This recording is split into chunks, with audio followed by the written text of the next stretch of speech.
Hello and welcome to another episode of Refining Rhetoric. If you're a first time listener, thank you so much for being here. If you are a returning listener, just so you know, we've started to split out the episodes so that we have an interview one week and a headline and a crypto news the other. So we've just started that this fall, and so we hope you enjoy the new format. Classical Conversation Studios presents Refining Rhetoric with CEO Robert Bortons, a podcast where faith, business, politics, and classical education meet. Join us as we use the classical tools of rhetoric to seek truth in every arena of life. So at the end of July, there was a study that came out that showed Gen Z boys are trending conservative at twice the level of liberal. And of course, there's still a lot of moderates in between. That gave myself a lot of hope because all we hear about in the news is how Gen Z, we've got 30% of them don't identify as heterosexual, that 50% of them, don't think Marxism and socialism is bad, and that really the future of America is going to be decided as these people become voters, that these people helped stop the red wave this past election in 2022, that they're going to deliver a huge victory for the Democrat Socialists in 2024, and that the future for America and our freedoms is bleak. Of course, this study has excited a lot of conservatives and a lot of people who think America, while we have had flaws, is the greatest country that this world has ever seen, and that there are many great things to conserve here. That this has given us new hope that the future is not necessarily lost. A couple reasons why I think these young gentlemen are trending conservative is because many of them are educated in the public school system. And the public school system, quite frankly, it is designed around two ideas, and those are critical gender theory and critical race theory. And so for critical gender theory, that basically says all men are oppressors, all women are oppressed. And we see that throughout our media, of course, and we hear that in schools. Of course, we don't believe that is true as Christians, that boys and girls are made in the image of God. And the other idea that is in the system is that there's critical race theory, which means if you're white, you're an oppressor. White includes Hispanics, Asians, and if you believe Joe Biden, when he said, "If you ain't black if you don't vote for me," any sort of minority who didn't vote for Joe Biden is also considered an oppressor. Of course, these two ideas both go against males, and specifically Caucasian males in many instances, but that is a wide variety of people. And this has made it so that they've searched for a home. And while I don't not necessarily saying the Republican Party is perfect, it by no means is. There's plenty of things wrong with it. The idea of conservatism, the idea that boys and girls are equal, that we are both put on earth with a purpose and a plan, that we each have individual strengths and weaknesses that complement each other. Boys are looking for a home, and conservatism offers them a home. It's interesting too. I've seen on Twitter and on YouTube left-wing women complaining that the only people they're attracted to are conservative males.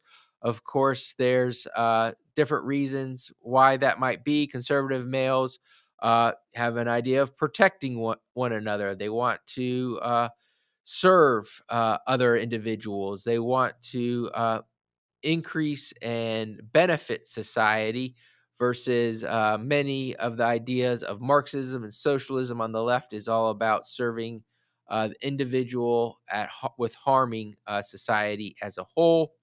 And those ideas are being rejected by young men. So Gen Z is not lost to the left. We see a bright glimmer of hope as a significant portion of them are conservative or moderate. And so while they may or may not vote for your favorite party, we know that they are rejecting the lies the left has been feeding them through the government school system, and they are looking for a home And we need to continue to have conversations with our young people about the evils of Marxism and socialism, because they are starting to embrace that.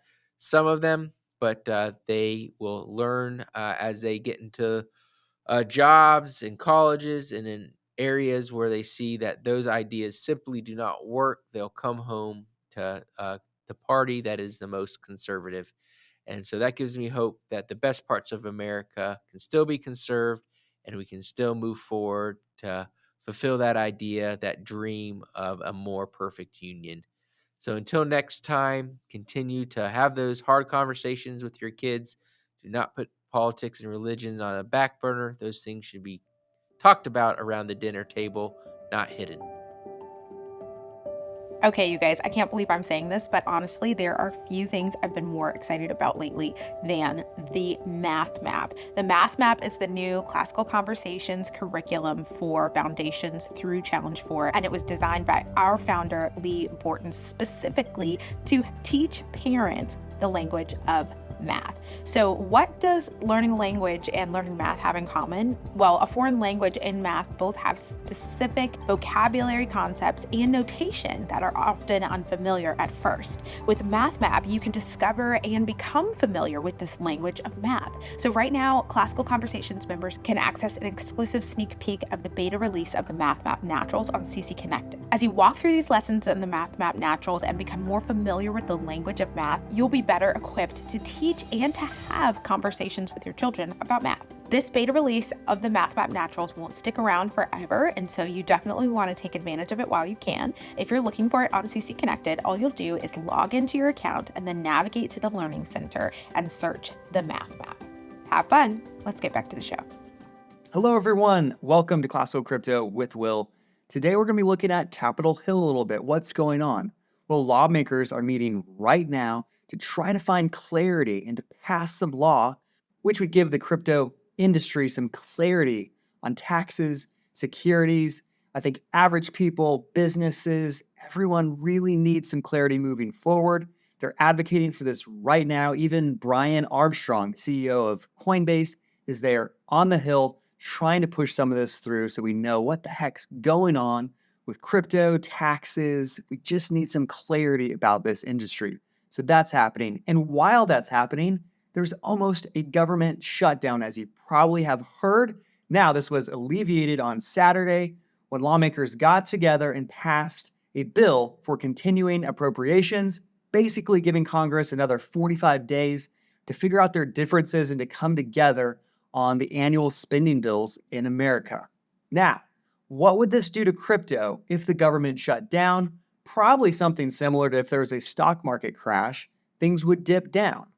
But we need to really look at the dollar and the health of the dollar. And how do you determine the health of the dollar? Well, it's called the DXY, and it's the dollar index. That dollar index would be hurt if there was a government shutdown. It would also be hurt if there was a stock market crash. But we need to look a little bit deeper and go, what's the relationship between the dollar and cryptocurrency? Well, as the dollar goes, crypto goes at the beginning.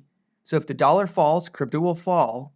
But if you look at the data, after that initial dip, there's an inverse relationship between the two of them. So for this year, 2023, in January and February, the DXY, or the dollar index, went down for 60 days, those first 2 months. When it started going down, crypto dipped for a couple days, and then it had an inverse relationship. So as the value of the dollar was going down, cryptocurrency was on the rise and gained value against the dollar. If you were looking at a technical analysis in the chart showing the value of the dollar and the value of crypto in January, February of this year, you would see that inverse relationship happening at the same time. Very, very interesting. So, in my unprofessional opinion, if we did see a government shutdown, which I hope does not happen, or a stock market crash, you'd probably see a quick dip in crypto, and then you'd see it actually rise against the dollar. It's pretty fascinating. Now for 20 seconds on the crypto of the day. Today I want to cover XLM, also known as the Stellar Network. Stellar was constructed by a group of engineers, very smart individuals who wanted a superior smart contract platform. They released this token in 2014. It's done very well. At the top of the last bull market, the coin hit about 74 cents. Today it sits at about 11 and slowly been building momentum heading towards this next halving cycle. Thanks for joining me today for Classical Crypto with Will. I'll see you next time. Thank you for joining me today as we discuss these important ideas and we practice the tools of learning and we look at the world through a biblical worldview, through a classical lens, and understand that different aspects of life affect different things, and we might not always understand all those unintended consequences. I want to invite you to join me as I talk to Scott Postma next week in an exciting episode, talk about their classical approach and why he's so excited about the future of classical education. So until then, please share this episode with a friend, check out previous episodes, and we'll see you next time. Thank you for listening to Refining Rhetoric with Robert Bortons. Want more? Make sure to subscribe so you won't miss an episode. You can also follow us on social media to continue the conversation and visit classicalconversations.com/rhetoric to find out how you can join a local homeschool community.